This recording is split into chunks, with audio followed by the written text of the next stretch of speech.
Boa noite, tudo bem? bom? Tudo bom. Tudo bem? Graça e paz, Boa amados. noite. Boa noite. Vamos para mais uma aula hoje, Romanos capítulo 2. Um capítulo maravilhoso daquilo que o Senhor quer ministrar em nossos corações. Eu não vou pedir hoje para que vocês façam a leitura, eu quero que o pessoal preste bem atenção na aula, então eu vou fazer a leitura e faço a explicação. Amém? Amém. Então, Romanos 2, do versículo 1 ao 16, diz assim: portanto, você que julga os outros é indesculpável, pois está condenando você mesmo naquilo que julga, visto que você que julga pratica as mesmas coisas. Sabemos que o juízo de Deus contra os que praticam tais coisas é conforme a verdade. Assim, quando você, um simples homem, os julga, mas pratica as mesmas coisas, pensa que escapará do juízo de Deus? Ou será que você despreza as riquezas da sua bondade, tolerância e paciência, não reconhecendo que a bondade de Deus o leva ao arrependimento?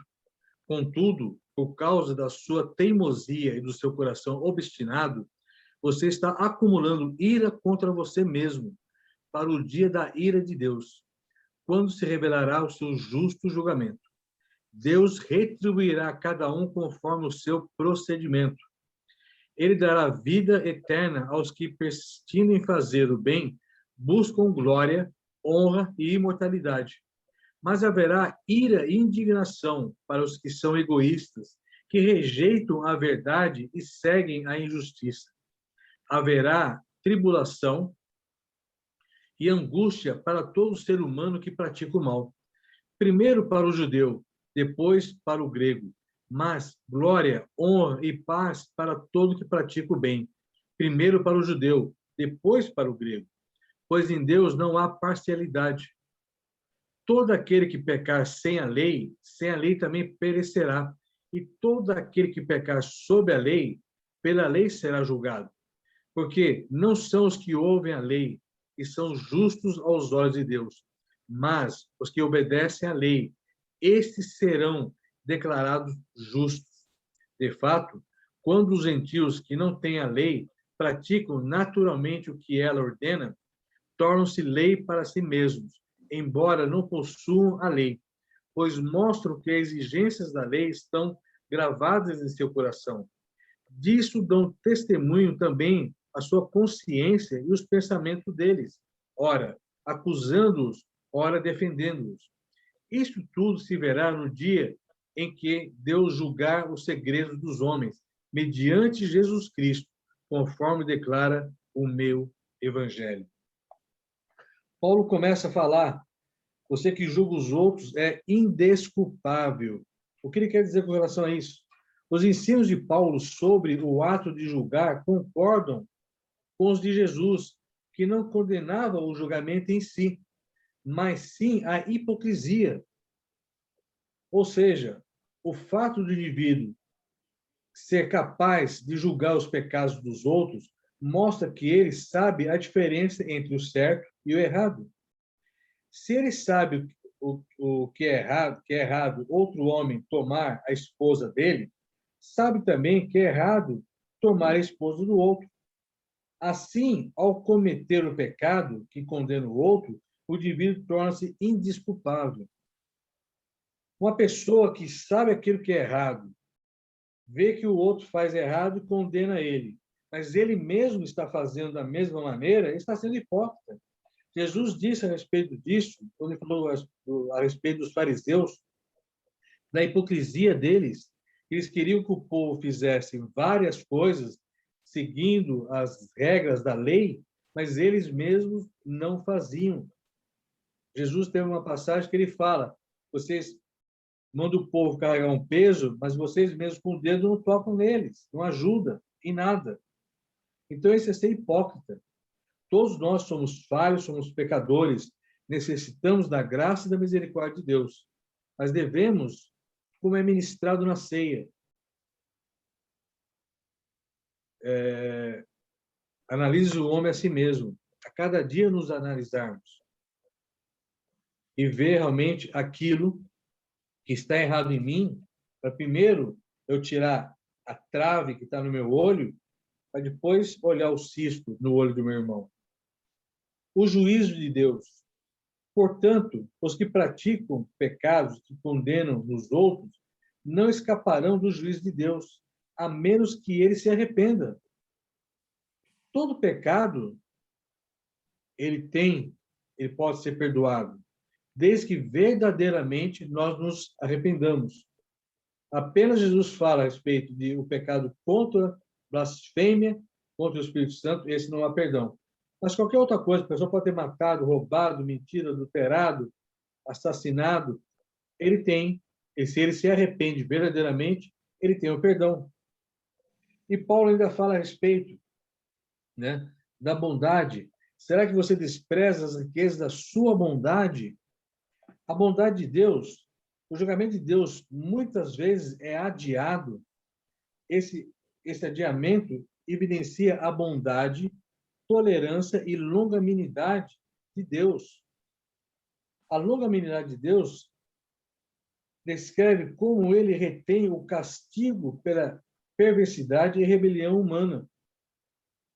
A bondade de Deus visa conduzir o homem ao arrependimento. Deus é um Deus de infinitas segundas chances. Eu gosto de uma postagem, né? Outro dia, acho que foi a Gleica que postou, obrigado pela inúmeras segundas chances. E é isso, Deus está sempre pronto a nos dar uma segunda chance. Ele está com os braços abertos. Isso me faz lembrar a parábola do filho pródigo, onde Deus estava ali, representado pelo pai do filho pródigo, estava todo o tempo atento para ver se o filho voltava. E ele o recebe de braços abertos. Assim age Deus para conosco. Segundo o procedimento de cada um, o indivíduo pode se gabar de sua grande bondade pessoal, pode alegar que seus antepassados eram homens de Deus. Não obstante, porém, será julgado de acordo com suas próprias condutas e não segundo essas coisas. Suas obras serão o fator determinante. Porque a pessoa pensa, porque ela ser boazinha, fazer boas obras, praticar ajuda às outras pessoas, isso a livrará da condenação? Não, isso não. O fato da pessoa ser salva não por suas obras, mas a que Cristo fez na cruz do Calvário. Quando eu reconheço verdadeiramente aquilo que Jesus fez na cruz, eu me aproprio disso pela fé, eu sou salvo e sou perdoado. Ao receber a salvação, passaram a realizar obras que podem não parecer boas aos olhos dos homens, mas certamente o são aos olhos de Deus, uma vez que são resultados da salvação, não envolve nenhum mérito. No tribunal de Cristo, as obras dos fiéis serão examinadas e eles serão recompensados por seu serviço fiel a Deus. Quando todos nós que vamos comparecer perante o tribunal de Deus, tudo aquilo que nós fizemos será colocado ali e aquilo que fizemos de boa obra, dentro realmente das coisas de Deus, seremos salvos, seremos recompensados. O perseverar não significa que tais pessoas são salvas por perseverar em fazer o bem. Ninguém seria capaz de viver isso espontaneamente se não for pelo poder divino. Muitas vezes, a palavra nos ensina que eu devo amar a Deus acima de todas as coisas e ao meu próximo como a mim mesmo. Às vezes, esse meu próximo é uma pessoa que me ofende, que me magoa, que me ataca, que me prejudica. Mas o fato de eu amar essa pessoa e orar por ela, as pessoas não vão entender. Mas isso é algo que Deus vai colocar no nosso coração. É um fator que mostra realmente a nossa conversão. Quem se encaixa nessa situação já foi salvo pela graça por meio da fé. O fato de alguém buscar a glória, honra e incorruptibilidade mostra que já nasceu de novo. Todos os aspectos da sua existência evidenciam a conversão disso. Alguém quer fazer algum comentário, fazer uma pergunta até aqui? Que aí a gente vai entrar no versículo 9. Comentário a partir do versículo 9.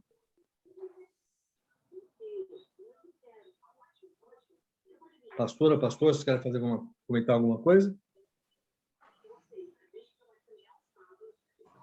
Pastora, quer comentar alguma coisa? Não, tudo bem. Então, continuando, né?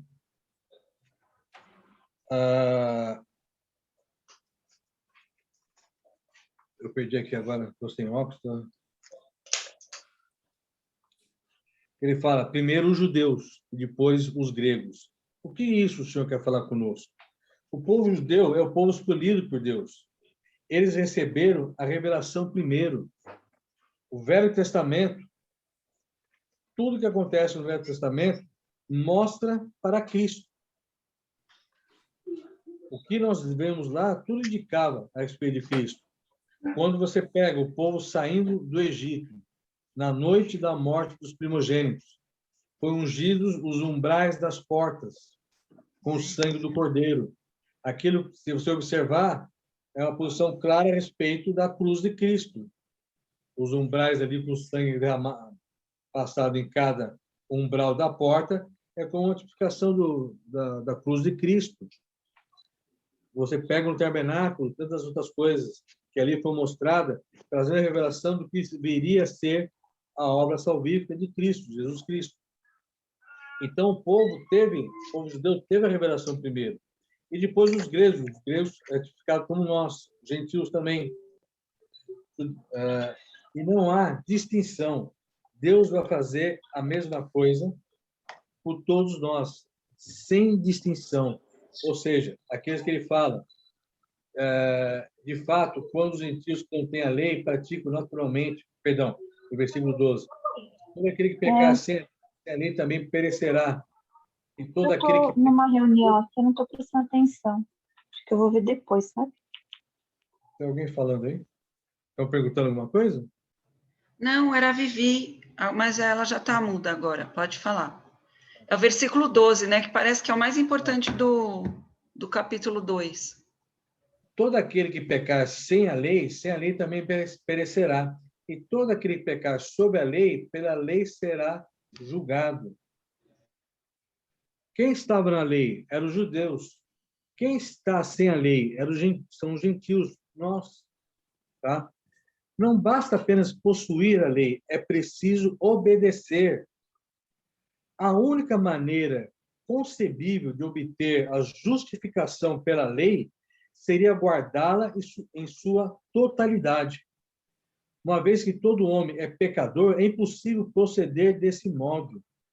Ninguém tinha condições de cumprir toda a lei que foi colocada no Velho Testamento. As pessoas não conseguiam, porque nós somos pecadores, temos a tendência de pecar, temos a tendência de falhar.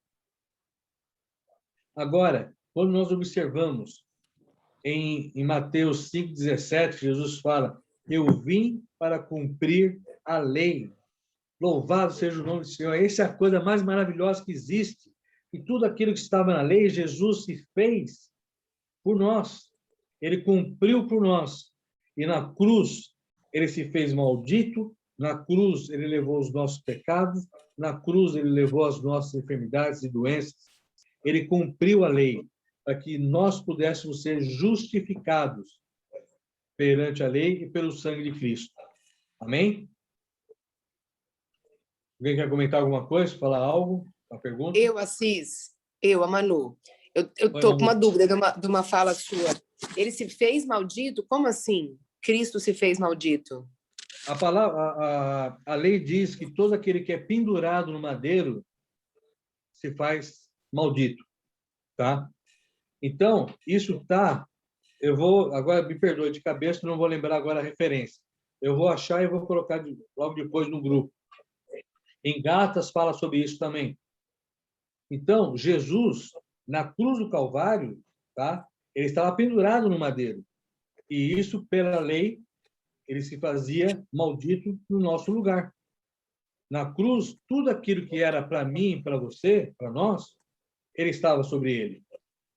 Tanto é que eu acho tremendo aquela passagem, quando Jesus está lá na cruz, ele fala, meu Deus, por que me abandonastes? Não é que Deus abandonou Jesus, mas naquele momento, todo o pecado da humanidade inteira estava sobre Jesus. E Deus, sendo um Deus santo, não podia olhar para aquele pecado. Porque Deus ama o pecador. Ele não ama o pecado. E Jesus, naquela hora, o pecado de toda a humanidade estava sobre ele. E ali, Deus simplesmente não olha mais para Jesus. Não porque ele o abandonou, porque o pecado estava sobre ele. Imagina o que Jesus sofreu naquela hora. A dor dele sentir de ver seu pai amado afastado dele, temporariamente, sim. E isso eu acho que é o peso que nós sentimos quando nós pecamos. Que o Espírito Santo ministra em nós o arrependimento. E quando pecamos, sabemos que nós pecamos contra o nosso Deus, aquele que nos amou incondicionalmente. Quando a gente pega, vem esse sentimento, esse peso, e você se arrepende na hora. Isso é o gostoso da ação do Espírito Santo, mostrando para você, ó, você errou, você falhou. E você sente isso, e você se arrepende na hora. Amém, Manu? Eu vi que você colocou algumas mensagens aqui, eu não consegui ler. Deixa eu ver aqui. Eu falei que eu entendi e que é triste saber, mas é muito lindo ao mesmo tempo. Eu entendi, Assis. E a pastora colocou lá, Gálatas 3:13. Tá, amém. Obrigado, pastor.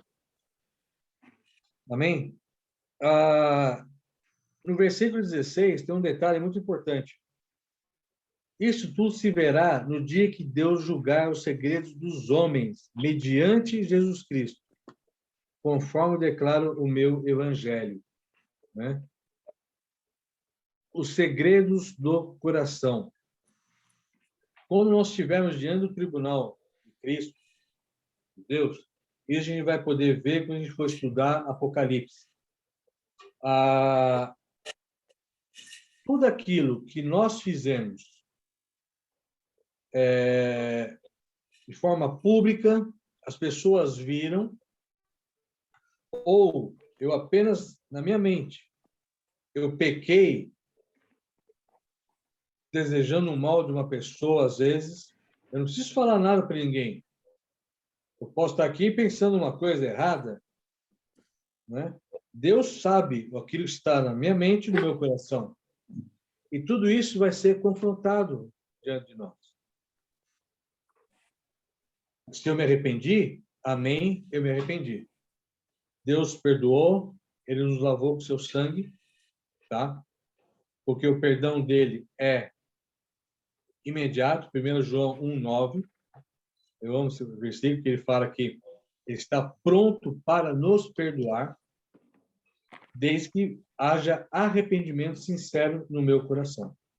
Mas todos nós vamos comparecer diante de Deus, e o julgamento do judeu, do grego, do gentil, do ímpio, do incrédulo, do ateu, será igual. Deus não faz distinção entre as pessoas. Se eu errei, eu vou ser julgado. Um ateu errou, ele vai ser julgado também. Aí tem umas outras consequências, não vai entrar muito bem aqui agora. Quer comentar alguma coisa, pastora? Tem impressão que você quer falar algo? Tá. Eu só estava procurando o versículo 1 João 1:9, que ele é de extrema importância para a nossa fé cristã. As pessoas, elas são dirigidas por esse versículo mesmo. Algumas pessoas que tendem a mentira de Satanás, elas não conhecem esse versículo muito bem. Quando a gente confessa o pecado, Jesus ele vai purificar a gente, quando há um arrependimento real, verdadeiro. E há esse arrependimento real e verdadeiro, porque nós temos o Espírito que nos conduz à verdade, que nos mostra onde há o pecado, onde há a escuridão, né? Então, a gente tem um impulso espiritual do Espírito Santo de fazer o que é certo. E as pessoas que não têm, o Espírito Santo, como o texto coloca, elas têm um outro impulso, que é o julgamento ético.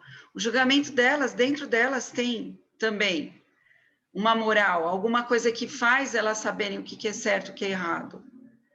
E não é uma questão de lei, de você seguir uma lei, é uma questão de você ter o coração transformado, ou ter o desejo de fazer o que é bom. E aí é muito mais do que o que você faz externamente. Deus sabe como que é o seu coração. E o impulso do Espírito que te leva a fazer o que é certo. Amém. Amém. Alguém quer fazer mais alguma pergunta ou comentar algo? Já vai para a parte final, os últimos versículos. Vamos lá, do 17 ao 29. Ora, você leva o nome de judeu, apoia-se na lei e orgulha-se de Deus. Você conhece a vontade de Deus e aprova o que é superior, porque é instruído pela lei.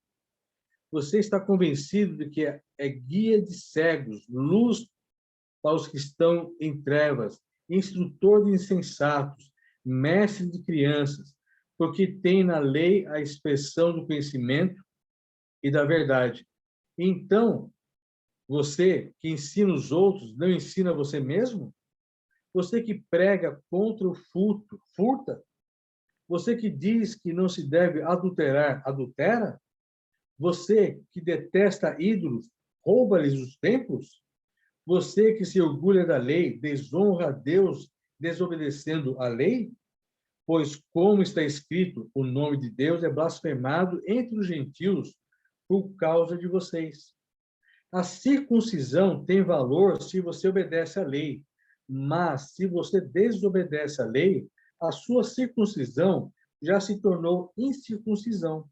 Se aqueles que são circuncidados obedecem aos preceitos da lei, não serão eles considerados circuncidados?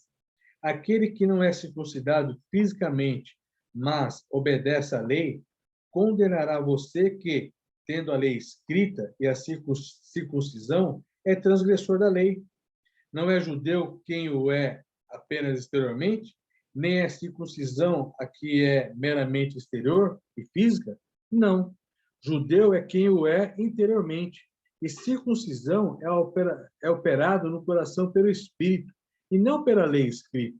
Para estes, o louvor não provém dos homens, mas de Deus. Paulo, aqui ele lança uma pergunta no ar. Os judeus aos quais a lei foi dada também estão perdidos?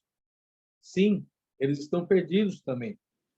Por certo, muitos judeus consideravam-se imunes ao julgamento de Deus. Ao seu ver, Deus jamais condenaria um judeu ao inferno. Paulo acaba com essa pretensão, mostrando que os gentios estão mais próximos de Deus. Eu gosto daquela passagem quando Jesus confrontava os fariseus, e eles falavam que as prostitutas, os ladrões, estavam mais próximos do reino de Deus do que os fariseus. Porque havia o arrependimento, um amor sincero no coração deles para com Deus, em de não julgar o outro até, porque eles reconheciam a sua posição de pecador e falho, o quais aqueles líderes, os quais os judeus não se achavam. Eles se achavam superiores aos outros. E aqui Paulo ainda fala, você conhece a vontade de Deus e aprova o que é superior, porque é instruído pela lei.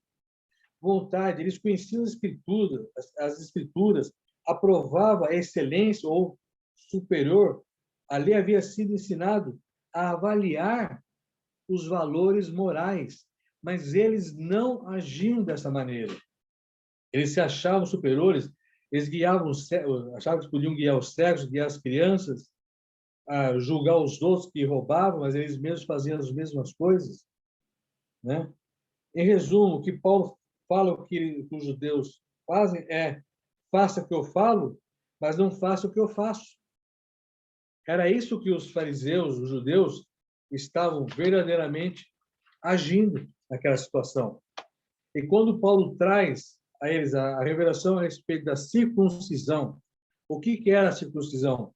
Foi um mandamento que Deus deu já a Abraão, que todo aquele que tivesse uma aliança com ele, os homens fossem circuncidados.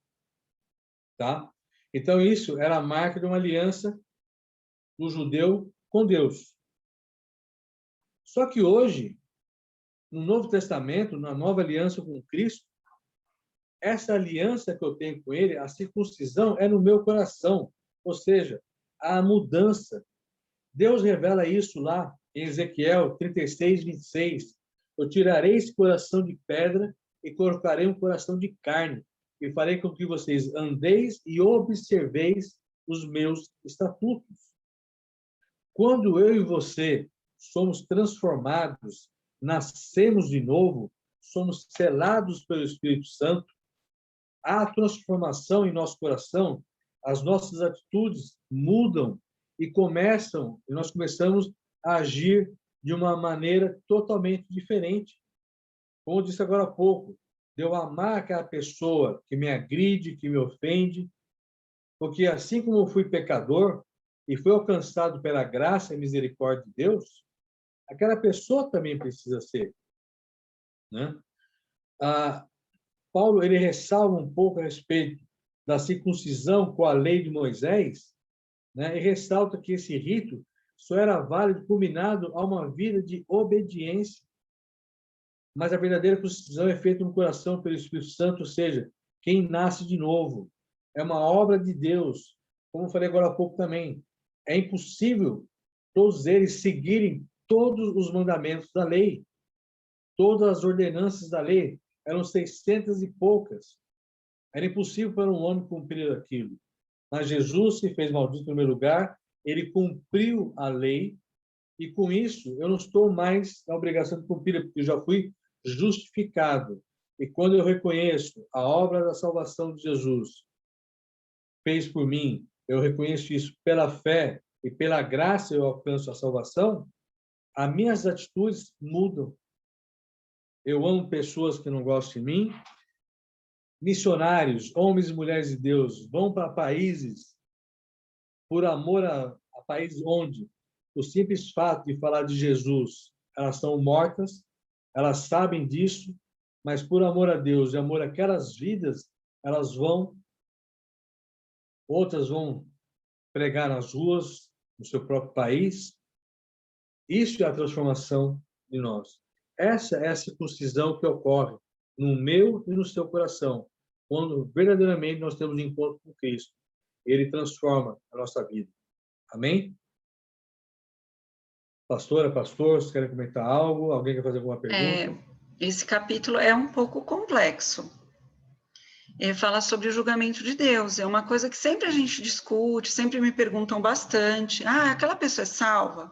Aquela pessoa não é salva? Assim. Então, só para dar uma fechada aqui, Romanos 2, Paulo está falando com judeus que achavam que, então, tinham algo de mais merecimento que os outros. Vamos nos colocar aqui também como alguém que estuda a palavra, que conhece a Bíblia, e aí também, eu sou evangélico, só que não pratica a palavra de Deus. E aqui ele está falando para judeu.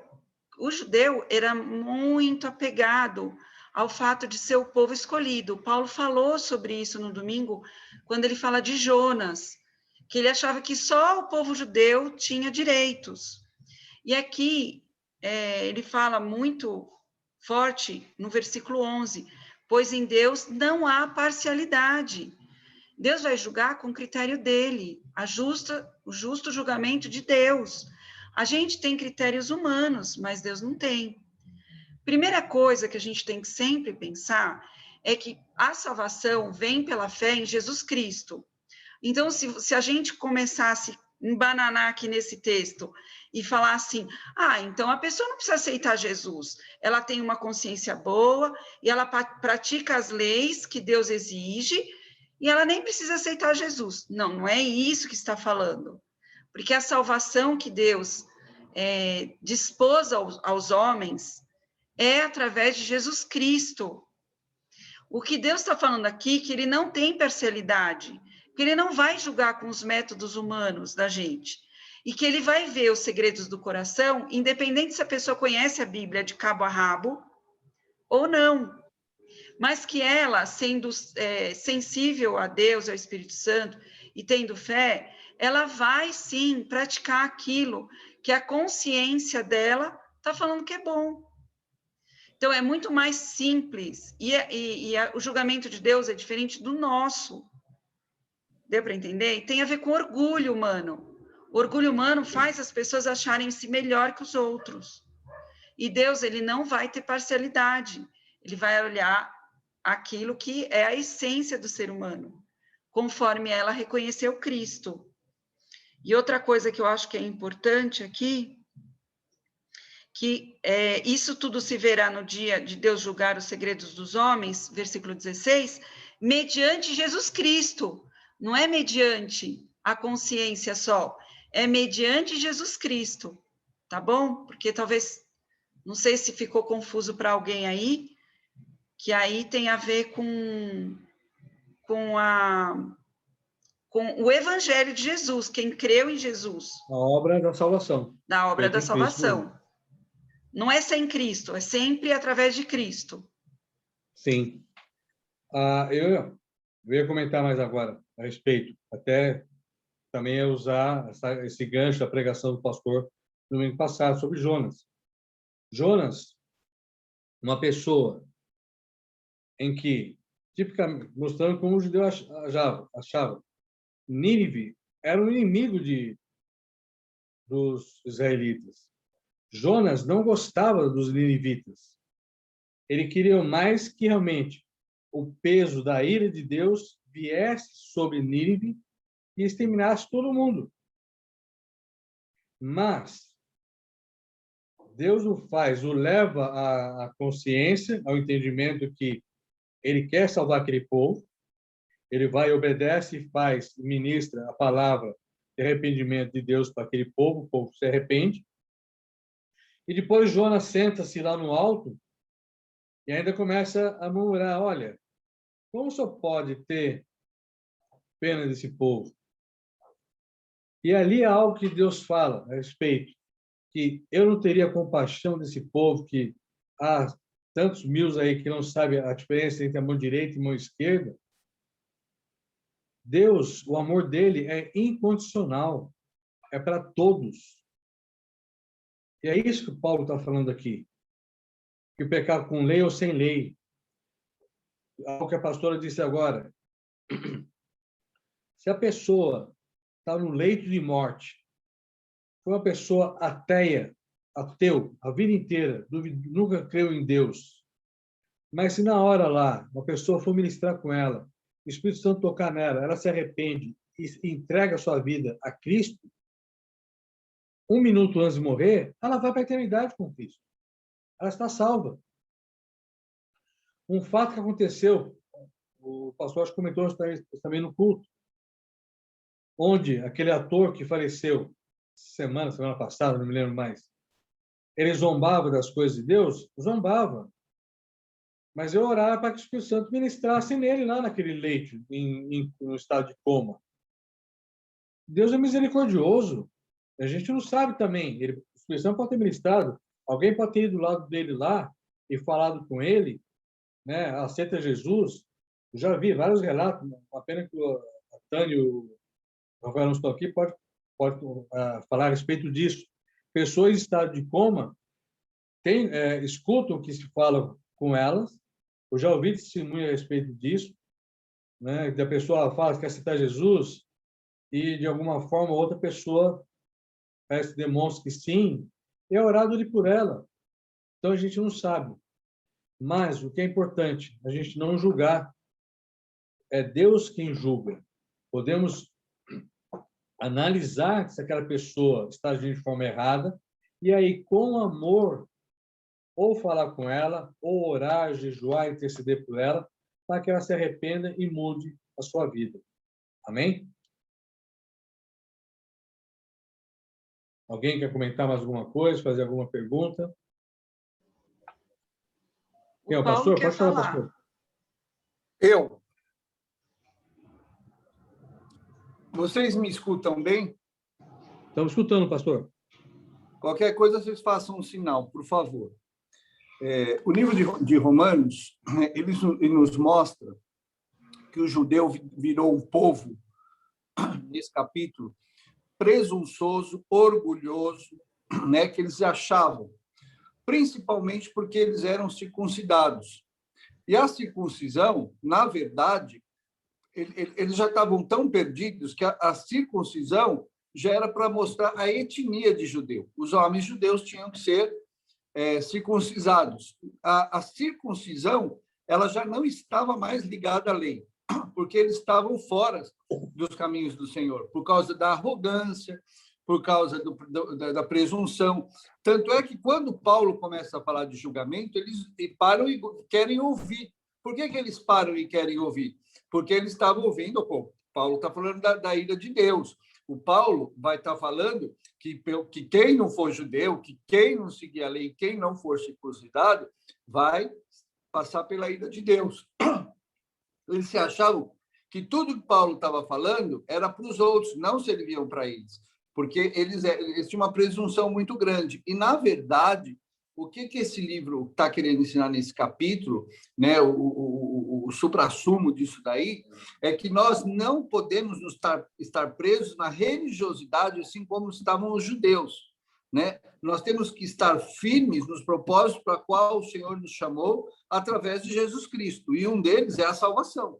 Né? Um deles é nós deixarmos de pecar, como é que fala? Ter o arrependimento e seguir aquilo que está na lei. Mas na lei, já no nosso coração, a lei por amor, não a lei por escravidão, que é o que eles não conseguiam fazer. Eles se tornaram escravos da religiosidade. Então, nós temos que ter o cuidado de não... Paulo está nos exortando aqui para nós não sermos como eles. Como eu falei no domingo, muita gente que é crente acha que a ira de Deus não vai vir sobre ela. Eu não vou para o inferno porque eu aceitei Jesus, mas não tem uma vida com Deus, não tem um coração circuncidado, né? Isso que é o mais importante, nós temos um coração circuncidado. O que eu estou querendo dizer? Que o nosso coração seja parecido com o coração de Cristo, que nossa mente seja a mente de Cristo. Isso sim vai nos levar à salvação. Pastor, mesmo nós fazendo tudo isso... Oi? Está travando a sua fala. Porque mesmo nós fazendo tudo, mesmo nós fazendo todas essas coisas, né, seguindo os princípios do Evangelho e tal, a gente é humano.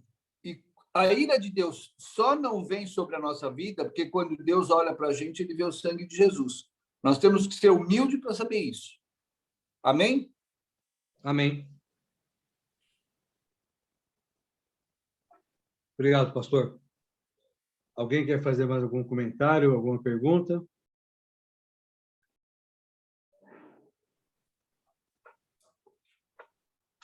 Pensei que ia ter mais perguntas hoje.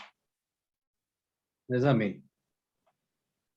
Então, gente, isso que o pastor falou é muito importante.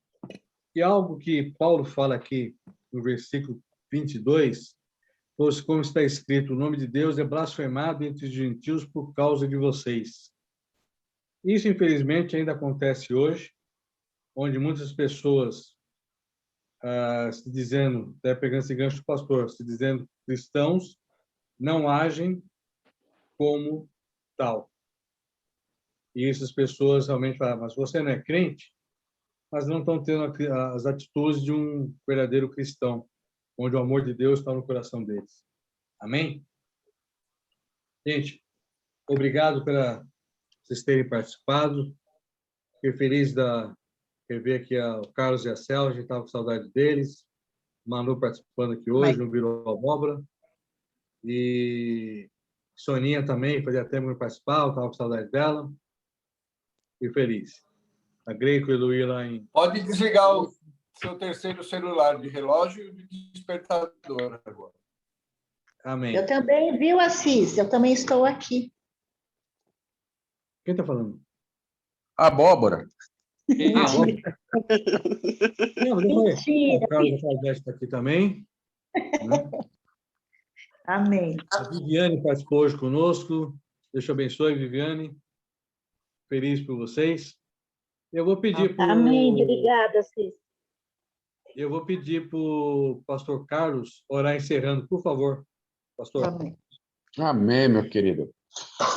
Senhor, damos graças, Pai, pelo aprendizado, por poder participar, Pai, de um momento onde a Tua palavra é pregada, Teu ensinamento é difundido. Senhor, que toque os nossos corações, Pai, para que nós tenhamos a humildade, para que não termos a soberba, Pai, de nos julgarmos cristãos acima do povo que ainda não te conhece, Pai. Que nós tenhamos esse coração sincero ao Senhor, para que a gente possa, com humildade, Pai, saber que somos apenas instrumentos na Tua mão, não somos um povo soberbo, separado, orgulhoso, que achamos que somente nós seremos salvos, Pai. Abençoa a vida do Assis, Senhor, continua guardando a vida dele, a saúde dele, para que ele possa continuar nesse ministério maravilhoso, trazendo a palavra para nós. Senhor, oramos também, Pai, para que todos que estão nessa reunião tenham uma noite tranquila, e oramos ainda mais, Senhor, para que a igreja seja despertada a te buscar através da Tua palavra, Senhor, da qual nós dispomos nessas terças-feiras, através do Teu ensinamento. Em nome de Jesus. Amém? Amém. Amém. Amém, gente. Obrigado. E lembrando que quinta-feira, 8h30, tem um culto de intercessão. Participem. Que é bênção. Palavra e oração, elas andam lado a lado. Amém? Isso é muito importante Amém. para nós. Glória. E quando Amém. eu a palavra, eu oro a palavra e sou abençoado. Deus abençoe a todos. Uma ótima noite e até quinta. Amém. Deus Até abençoe. quinta. Boa noite, povo de Deus. Boa noite. Boa noite. Boa noite, pastor Até, nem Paulo. virei abóbora hoje.